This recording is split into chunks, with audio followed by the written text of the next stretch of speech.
আমরা তো আমাদের জন্য ইনভেস্টমেন্ট করে দিই, সেটা এফডি হোক বা আরডি হোক, সেটা স্টক হোক বা মিউচুয়াল ফান্ড হোক। কিন্তু আমাদের ছেলেমেয়ে যখন তারা 20 বছর বয়স হবে এবং তাদের যখন হায়ার এডুকেশনের জন্য অনেক টাকার দরকার পড়বে, তখন আমাদের কাছে কিন্তু কোনো উপায় থাকে না লোন নেওয়া ছাড়া। এবং সেই সময় যাতে লোনে বার্ডেন না হয়, সেই কারণে কিন্তু আজকের এই ভিডিওটা, এবং স্পেশালি ভিডিওটা আপনার জন্য। আপনি যদি একজন পিতা হয়ে থাকেন, একজন মাতা হয়ে থাকেন, তাহলে আজকের ভিডিওটা আপনার জন্য। কারণ আজকের এই ভিডিওতে আমি আপনাদের সাথে এমন কিছু চিলড্রেন ফান্ড শেয়ার করবো, যেগুলো কিন্তু স্পেশালি মিউচুয়াল ফান্ড, এবং সেটা বাচ্চাদের জন্য স্পেশালি বানানো হয়েছে, যেখানে আপনি প্রতি বছর অ্যানুয়ালি 12 থেকে 15% কম্পাউন্ডিংয়ে কিন্তু ইন্টারেস্ট পাবেন।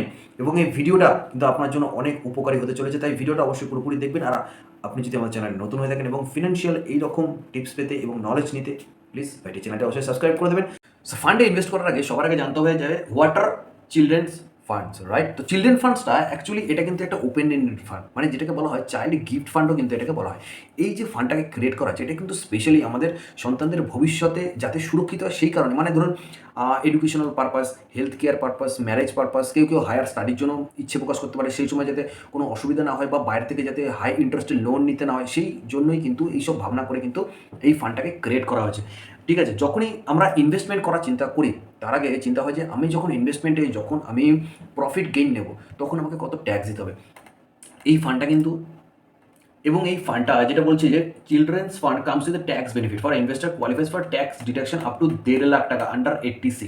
ঠিক আছে, এবং the maturity gain however are taxable per income tax loss equity funds and gain 1 lakh in a financial year tax at 10%। Meanwhile for debt fund capital gains are taxable up to 20% indexation. ঠিক আছে, তো এইখানে আপনি কিন্তু ট্যাক্সেশনে ছাড় পাবেন, এবং আপনি যদি ডেট ফান্ড চুজ করেন সেক্ষেত্রে কিন্তু আপনাকে 20% ট্যাক্সেবল হবে, এবং আপনি যদি ইকুইটি ওরিয়েন্টেড ফান্ডে ইনভেস্ট করেন সেক্ষেত্রে কিন্তু আপনাকে 1 লাখ টাকা অবধি আপনি গেইন কিন্তু নিতে পারবেন, এবং সেখানে 10% মিনওয়াইল আপনাকে ট্যাক্স কিন্তু পে করতে হবে। তো এইবার জানলাম এই যে বেনিফিটগুলো কিন্তু আমি পাবো, এবার আপনাদের সাথে আমি শেয়ার করবো সেই ফান্ডগুলো, যে ফান্ডগুলো আপনার সন্তানদের জন্য কিন্তু বেস্ট অপরচুনিটি হতে পারে। এবং এই ভিডিওটা দেখার পর অবশ্যই আপনার যে ফিনান্সিয়াল অ্যাডভাইজার আছে তার সাথে কিন্তু অবশ্যই পরামর্শ করে নেবেন যে কোন ফান্ডটাতে ইনভেস্ট করলে আপনার সন্তানদের ভবিষ্যৎ আরও বেটার হতে পারে। তো চলুন, সবার আগে যে ফান্ডটা আমি আপনাদের সাথে শেয়ার করবো, সেই ফান্ডটার নাম হচ্ছে SBI Magnum children's benefit fund. এখানে বলে দিচ্ছে যে এসবিআই ম্যাগনাম চিলড্রেন্স, মানে এসবিআই যেহেতু সবার একটা ভরসা, তাই এসবিআই কিন্তু মানুষের ভরসার জন্যই এই ফান্ডটাকে কিন্তু স্টার্ট করে দিচ্ছে, এবং রিসেন্টলি 2021-এ কিন্তু এই ফান্ডটা লঞ্চ করেছে, যেখানে বর্তমানে কিন্তু ন্যাপ ভ্যালু এর 44 টাকা 44 পয়সা, যেটা স্টার্ট হয়েছিল 10 টাকা থেকে স্টার্ট হয়েছিল, বর্তমানে দেখুন 42%, মানে 42.5% কিন্তু রিটার্ন অলমোস্ট দিয়েছে। যেখানে আপনি যদি সরকারি স্কিমে ইনভেস্ট করে থাকেন সেক্ষেত্রে আপনি 8.5% আপ টু 9%, মানে এটা হওয়ার না হওয়ার চান্স বেশি, আপ টু 8.5% অবধি কিন্তু আপনি সুদ পাবেন। সেখানে আপনি যদি এই সব ফান্ডগুলোতে চুজ করেন তাহলে কিন্তু আপনি অনেক হায়ার রিটার্ন কিন্তু সেই সময় পাবেন। তো এমনিতেই বলা হয় যে আপনি যদি লং টাইমের জন্য আপনি কোথাও ইনভেস্ট করেন এবং সেটা যদি ভালো হয়, তাহলে কিন্তু আপনি অনেক টাকা কিন্তু আপনি প্রফিট গেইন করতে পারেন। কেমন? তো এখানে আপনি যদি এই ফান্ডটা যদি সিলেক্ট করেন আপনার সন্তানের জন্য, তাহলে কিন্তু মিনিমাম এসআইপি আপনি 500 থেকে স্টার্ট করতে পারেন, এবং লামসাম আপনি 5000 করতে পারবেন। এবং যার এক্সপেন্সেস রেশিও তো আমাকে দিতেই হবে, কারণ আমার জন্য যে ম্যানেজার কাজ করবে তাকে তো কিছু পয়সা তো দিতেই হবে। তো তার জন্য এটা হচ্ছে এক্সপেন্সেস 0.81% মাত্র, যেটা কিন্তু 1%-এর থেকে অনেকটাই কম। এবং এটার যে রেটিংটা আছে, এটা কিন্তু দেখতে পাচ্ছি যে 5 star rating, almost 5 star rating, যেটার ফান্ড সাইজ হলো 2825 কোটি টাকা। যেটা বললাম যে ফান্ডের এজ হচ্ছে 4 বছর জাস্ট হয়েছে। যেমন এটা যদি ট্রেলিং আমরা রিটার্ন দেখি, তাহলে 1 বছরে 41%, 3 বছরে অ্যারাউন্ড 24.06% অ্যানুয়ালাইজড হয়েছে, এবং ম্যাক্সিমাম 42.64%, কারণ এটা 4 বছরের একটা ফান্ড। কেমন? এটা যদি আমরা এক্সিট লোড দেখি, তাহলে এখানে একটা ব্যাপার আছে, এক্সিট লোড। এখানে হচ্ছে 3% রিডিমশন অন হচ্ছে 1 ইয়ার। আপনি যখন ইনভেস্টমেন্ট করবেন এবং আপনি যদি 1 বছরের মাথায় কোনোভাবে রিডেমশন করতে চান, তাহলে কিন্তু আপনাকে রিডেমশনের জন্য 3% চার্জ কিন্তু করা হবে, এবং 1 বছর থেকে 2 বছর, এবং 2% redemption for which after 1 year and up to 2 ইয়ার। মানে 1 বছরের পর থেকে 2 বছর অবধি যদি আপনি রিডেমশন করতে চান, সেক্ষেত্রে আপনাকে 2%, এবং যদি 2 থেকে 3 বছর সেক্ষেত্রে আপনাকে 1% রিডেমশন দিতে হবে, এবং 3 বছরের পর গিয়ে কিন্তু সেখানে কোনো রিডেমশন চার্জ কিন্তু নেই। কেমন? তো এই ফান্ডের যে রিস্ক মিটারটা, সেটা কিন্তু একদম লো রিস্ক, এখানে দেখতে পাচ্ছেন লো রিস্কে কিন্তু দেখাচ্ছে। তো নেক্সট যে ফান্ডটা নিয়ে আমরা কথা বলবো, সেই ফান্ডের নাম হচ্ছে ICICI Prudential child care gift plan.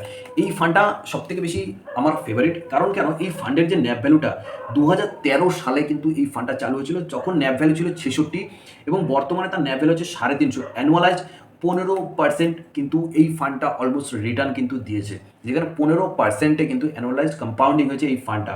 যেখানে আপনি মিনিমাম এসআইপি 100 টাকা থেকে স্টার্ট করতে পারেন এবং লামসাম কিন্তু 5,000 টাকা দিয়ে কিন্তু আপনি লামসাম করতে পারেন। কিন্তু এটার এই ফান্ডটার একটা প্রবলেম বলবো না, একটু এক্সপেন্সেস রেশিও একটু বেশি, যেটা প্রায় 1.5%-এর মতো এক্সপেন্সেস রেশিও। এটা কিন্তু ভীষণ একটা খারাপ একটা জিনিস এই ফান্ডের, যেটা আমার মনে হলো। এই ফান্ড কিন্তু 4 রেটিং কিন্তু আছে, 4 স্টার রেটিং কিন্তু এই ফান্ডের আছে। আমরা যদি এর রিটার্ন দেখি তাহলে 1 বছরে 28.5%, 3 বছরে 18.5%, 5 বছরেও 18.5% এবং ম্যাক্সিমাম 15% অ্যানুয়ালাইজড কম্পাউন্ডিং হয় এই ফান্ডটা। কেমন? এদের যদি আমরা স্কিম অ্যালোকেশন দেখি, মানে বাই হোল্ডিং, এরা ভারতী এয়ারটেল, আল্ট্রাটেক সিমেন্ট এবং মানে টপ ভালো ভালো কোম্পানিতে কিন্তু এরা ইনভেস্টমেন্ট করে রাখে। এবং যদি বাই সেক্টর দেখি, মানে কোন কোন সেক্টরে এরা ইনভেস্টমেন্ট করেছে, সেটা ডেট ফান্ডে এরা ইনভেস্ট করে, automobile, cement, ferrous metal, telecom service, তো এইসব সেক্টরগুলোতে কিন্তু এরা ইনভেস্টমেন্ট করে রেখেছে। কেমন? এদের যদি আমরা এক্সিট লোড এবং ট্যাক্স ইমপ্লিকেশন দেখি তাহলে এক্সিট লোড কিন্তু একেবারে নীল, যেখানে কিন্তু এক্সিট লোড একেবারে নেই। এই ফান্ডটার যদি আমরা রিস্ক মিটার দেখি, সেখানে কিন্তু রিস্ক মিটার কিন্তু একদম লো দেখাচ্ছে। এবং এদের যে পিয়ার কম্প্যারিজন, দেখো পিয়ার কম্প্যারিজনে বলতে চাইল্ড ফান্ড কিন্তু একদমই নেই, মানে যেখানে 13টা চাইল্ড কেয়ার ফান্ড এখানে দেখাচ্ছে, তার মধ্যে কিন্তু বেস্ট হচ্ছে SBI Magnum children benefit fund, যেটা কিন্তু একদম 5 স্টার রেটিং। আইসিআইসিআই পটেনশিয়াল, যেটা 2 নম্বরে আছে, 4 স্টার রেটিং। এবং আরেকটা যেটা আছে সেটা হচ্ছে SBI Magnum children benefit fund savings plan. এই ফান্ডটাও কিন্তু একটা ভালো ফান্ড, এটাও কিন্তু একটা সেভিংস চিলড্রেন ফান্ড, যেটা সেভিংস প্ল্যান। কেমন? যেটা যদি আমরা ম্যাক্সিমাম রিটার্ন দেখি তাহলে কিন্তু এই ফান্ডটা 2013 সালে 27 টাকা ন্যাপ ভ্যালুতে স্টার্ট হয়েছিল এবং বর্তমানে কিন্তু 117 টাকা, এবং অ্যানুয়ালাইজ কিন্তু প্রায় অ্যারাউন্ড 13%-এ কিন্তু আপনার কম্পাউন্ডিং হয় এই ফান্ডটা। যেখানে মিনিমাম আপনি 500 টাকা থেকে এসআইপি করতে পারেন এবং 5,000 টাকা অবধি কিন্তু আপনি লামসাম এটাতে কিন্তু ইনভেস্ট করতে পারেন লামসামের জন্য। এবং যার এক্সপেন্সেস রেশিও কিন্তু 0.85% মাত্র, কারণ এক্সপেন্সেস রেশিওটা না ভীষণভাবে এফেক্ট করে আমাদের ইনভেস্টমেন্টের উপর। যত এক্সপেন্স রেশিও কম হবে তত কিন্তু আমাদের জন্য অনেকটাই ভালো। এবং এই ফান্ডটার যদি আমরা ট্রেলিং রিটার্ন দেখি তাহলে ম্যাক্সিমাম 13% এটা দিয়েছে। 1 বছর 2 বছরের জন্য তো আমরা ইনভেস্টমেন্ট করি না সন্তানদের জন্য, আমরা করি লং টাইমে। আর লং টাইমে যদি আপনি যে কোনো ফান্ডে ইনভেস্টমেন্ট করেন না কেন, সেখানে কিন্তু আপনি ভালো প্রফিট কিন্তু পেয়ে যাবেন। কেমন? তো এরাও দেখতে পাচ্ছ যে বাই হোল্ডিং এরা কোন বিষয়তে এরা ইনভেস্টমেন্ট করে রেখেছে। এবং বাই সেক্টর যদি দেখি, consumer durable, textile, entertainment, industrial manufacture, তো এগুলো নর্মালি এরা এখানে করেই রেখেছে। এবং এক্সিট লোড এটা ঠিক এসবিআই এর আগেরটার মতো ম্যাগনাম ফান্ডের মতো, মানে কত দিনে করলে উইদিন 1 ইয়ার 3%, উইদিন 2 ইয়ার্স 2%, উইদিন 3 ইয়ার্স 1%, এখানে কিন্তু আপনাকে এক্সিট লোড দিতে হবে। এটার যারা রিস্ক মিটার আছে সেটা কিন্তু লোই রিস্ক মিটার একদম দেখাচ্ছে। কেমন? তো এই গেল আজকের ফান্ডের ডিটেলস। তো এটা গেল আজকের ফান্ডের ডিটেলস। এবং আজকের ভিডিওটা সত্যি যদি আপনাদের ভালো লেগে থাকে তাহলে প্লিজ একটু লাইক করবেন, কমেন্ট করবেন এবং বাই চ্যানেলটা অবশ্যই সাবস্ক্রাইব করে দেবেন। এবং অবশ্যই আপনার সন্তানদের জন্য যখনই ইনভেস্টমেন্ট করবেন না কেন, ইনভেস্টমেন্টের কথা ভাববেন না কেন, তখনই কিন্তু আপনার যে অ্যাডভাইজার আছে তার সাথে কিন্তু অবশ্যই পরামর্শ করে নেবেন। কারণ আমি বললাম বলে আপনি ইনভেস্টমেন্ট করে দেবেন না।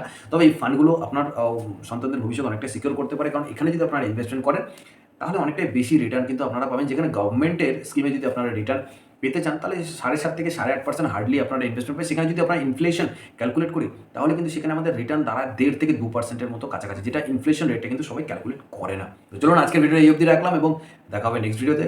তো চলুন, গুড নাইট।